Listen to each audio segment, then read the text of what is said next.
Hey, tribe. I hope everyone is doing well, holding up under the circumstances that we're in. I decided that I was going to take a page out of Dion's playbook and do this first one on a YouTube video as well. I have found that this is a little more nerve-wracking than what I anticipated. So for me, this is the best route to go. Instead of trying to do it live and doing something on the technical side incorrectly through the band app. So hopefully this will be okay. What I want to share on this evening is kind of a personal journey God has taken me on. I just want to share some things that areas where God has breathed new life into Scripture that I've read for years and knew, but it just had so much more weight, so much more gravity this year. And what I want to get to eventually is Pentecost, but this Passover season that we had recently, the Passover weekend, I was thinking about the first Passover, and the children of Israel, they're in bondage. And the deliverer comes in Moses, and he gives a shelter-in-place command, basically. Go to your homes, put the blood of the lamb on the doorpost, stay in your homes, don't go out, because the angel of death is coming tonight. And that had such a greater meaning to me this year as we're all kind of sheltering in place because there is potentially death in the air. And so it helped me understand the anxiety they must have felt on that night, the not knowing what was to come. They knew something was about to happen, but they didn't know what. And so there was a lot of anxiety, a lot of fear, a lot of uncertainty, as there is, in this present hour, in the condition that we find ourselves in. And then when Chris was sharing about the transfer of wealth that came out of their release from captivity, and the great transfer of wealth that came about from Egypt to the children of Israel. And Chris put it out there so eloquently Friday night. If you haven't had time to look at that video, I strongly recommend that you do, because there is a tremendous transfer of wealth that is about to happen. And I think that God is going to bless His church. He's going to bless the people of God in ways that we could not have imagined prior to this event that we find ourselves in. And so Moses leads them out into the wilderness, and the day of Pentecost, according to Hebrew history, is considered the day that Moses received the law, the Torah, the Ten Commandments written on stone. And what I really saw in that was that on that first Pentecost, that first day of Pentecost, God poured out His law on the people He had chosen. And He was basically saying, you are my people, I've chosen you. I've set you apart, and this is what sets you apart from the other nations. My laws. This is how you're to live. This is how you're to act. This is what separates you from the other nations, because you're my people now. You're my bride. I'm taking you. I'm joining with you, because God wanted to protect a bloodline that He could bring His Son into the world. Now fast forward, pass over the New Testament. The perfect lamb, the perfect sacrifice had finally come. And Jesus shed His blood. Not just blood for the doorpost, but blood of redemption poured out into the hearts of humanity and to the hearts of His people. And when Jesus walked out of that tomb 3 days later, on that same day, the priest would go and he would find a new, freshly sprouted stalk of wheat, and he would bring it into the temple, and he would offer it up as a wave offering, a sign of the first fruits of greater things to come. On that same day, Jesus walked out of the tomb, the first fruit of greater things to come.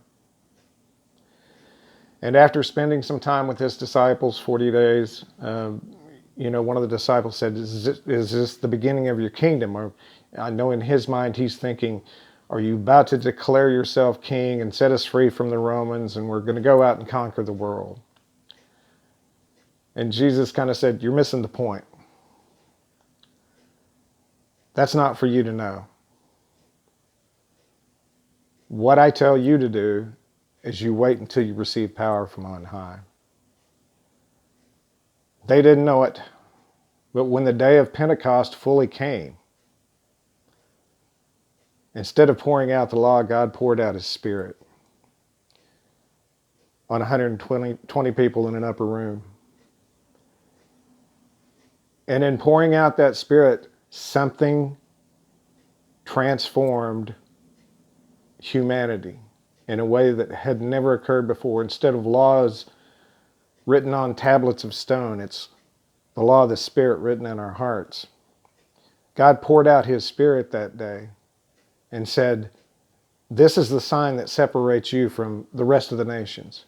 This is the sign that separates you from other people. This is the sign that shows that you are mine.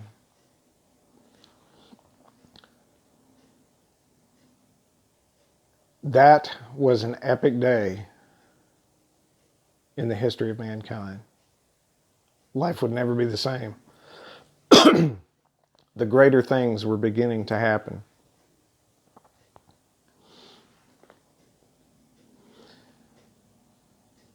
And the sense that I get in my spirit is that there's a time of Pentecost that's about to happen on a global scale. Not just 120 people in an upper room. But God's doing something in such a fashion, in such a manner, in such a way, that it is going to blow our minds. The speed at which he's going to do it, the depth at which he's going to do it. He is awakening his church in a way that could never have happened. The church is no longer going to look towards the tree of knowledge of good and evil. It's not just going to be good works, but the life-giving Spirit. Now, I'm going to go one more direction here and kind of draw another analogy. And I don't want you to hear something that I'm not saying. But the scripture says, the first Adam in the garden, the original Adam. Jesus is the last Adam. The first Adam was the complete package. And before I say what I'm about to say, don't get twisted off on anatomy, DNA, XY chromosomes. See the picture of what I'm trying to say here. See the picture that I feel like God has laid out in the scripture. At one point, God put Adam to sleep, and he opened up his side, and he took something out of him, and he fashioned Eve. Now, I would imagine when Adam woke up from his sleep, he knew something was missing. He knew he wasn't complete. He knew he wasn't whole. He knew something was lacking. And then God brought Eve back to him and said, here, this is what I took out of you, and this is what I fashioned for you. And Adam goes, bone of my bone, flesh of my flesh. Scripture goes on to say, a man shall leave his mother and father and cleave to his wife, and the two shall become one. And here again, don't get sidetracked on marriage, single, divorce. Has nothing to do with what I'm saying here. Nothing. But Adam felt complete once again, once he had Eve. Jesus was put to sleep in death on the cross. His side was pierced. Blood and water flowed. This is just how I feel about this. Theologically, I may not be able to back this up, but something was taken out of Jesus that day. And God the Father began fashioning the last Eve to be the perfect bride for the last Adam.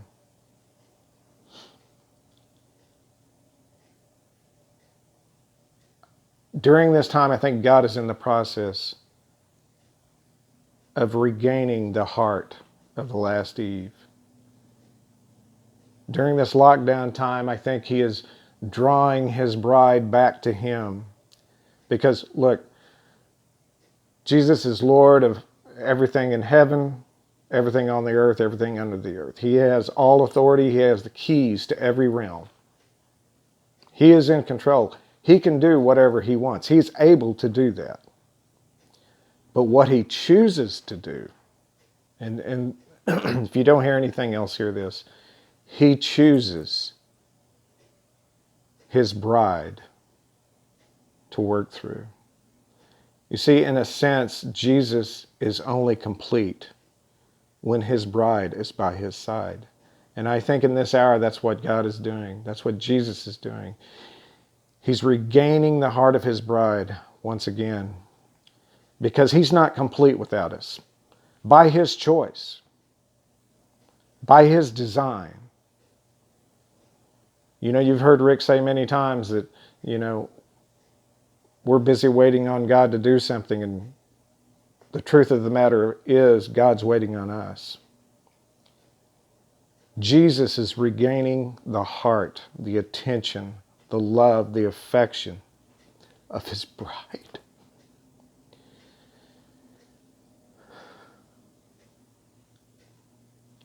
Because he's not going to do anything apart from her.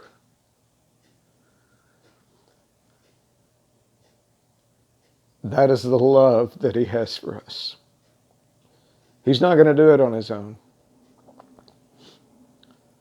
He wants it to be in unity with his bride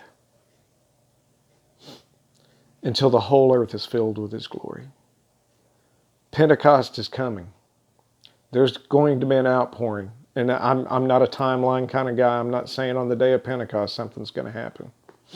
It would not surprise me if it did. And I don't even know if we would know what occurs on the day of Pentecost. But there is a time of Pentecost that's coming where God is going to pour out something on his bride in the greatest fashion that humankind has ever seen. And it's going to transform not just a community, not just a state. It's going to transform the world. And it's going to be beyond our expectations. So hopefully what I've shared, rather poorly, but it is what it is. Hopefully there's something you can take away from that, and I didn't cause more questions than I did in what I wanted to share. But Pentecost is coming, I assure you, and it's going to be phenomenal. I love you guys. I hope you got something out of it. Peace.